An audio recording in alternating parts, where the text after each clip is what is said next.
भाऊ, तुझी सारखी माणसं आहेत म्हणून न्याय आहे, नाही तर न्याय एकशिवडा झाला असता. अरे समाजात कधी तू झेंडा मिरवलास, कधी मी मिरवला, पण आपण उपाय समाजाच्या भल्याचाच काढलेला.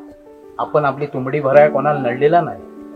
अरे जातीवर बसल्यावर ओव्या यायच्या आणि भांड्याला भांडा लागल्यावर आवाजा व्हायचा, त्याच्यात काही एवढा नाही भाऊ. कालचा काही विषय मांडलास ना, त्याच्यात माझे डोलेच उघडले बघ. पण तू त्या पोरांसाठी तुझा मानतान सोडलास. कधी तुला पाण्यात बघणाऱ्या या गावकऱ्याचे पाय धरले. कोणासाठी ना, स्वतःसाठी नाही ना, या पोरांसाठी, समाजासाठी. आता आपलं किती दिवस राहिले तात्या? बघ, आपण आता समाजाची घडी व्यवस्थित करायची आणि मग सुखान आपलं डोले मिठाय मोकले. अरे म्हणून तुला बोलला होता. आता त्यात माझा काय चुकला असेल तर सोडून देस. भाऊ,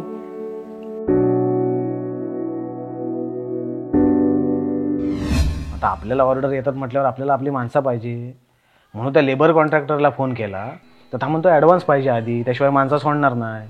आणि आता नेमकं माझीकडलं पैसे सोपलं आयन दिलेलं. तिकडे तहसीलला जाऊन ती रॉयल्टी भरून आलो, मग तिकडे वरती कातलावर मीटर लावला, सगळं पैसे सोपलं. मी कशाला आहे म्हणजे काय म्हणजे?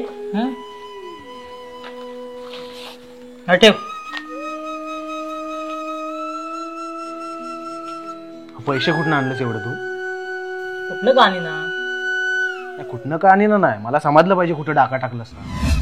अरे मी कोणची बाजू घेत नाही, फक्त कसं आहे, आपल्या जुन्या रीती परंपरा या नवीन पिढीला अडचणीच्या ठरू नयेत म्हणून आपला त्याचा अभ्यास करून त्या सुधारायला हव्यात हो. कारण आता पहिल्यासारखा राहिला नाही गाड्या. या सगळ्याला तोंड द्यायची ताकद तुझ्या येते कुठनं रे भाऊ? अरे हा तुझा समज आहे. बाजू आपली जर सत्याची असेल ना तर माती खायची गरज नाही पडत, फक्त लढत राहायचं. तर काय बोलू तुझ्या सामने?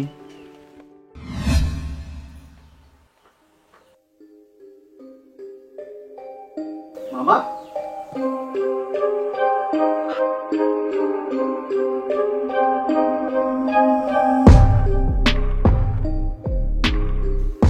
संकेत, ये.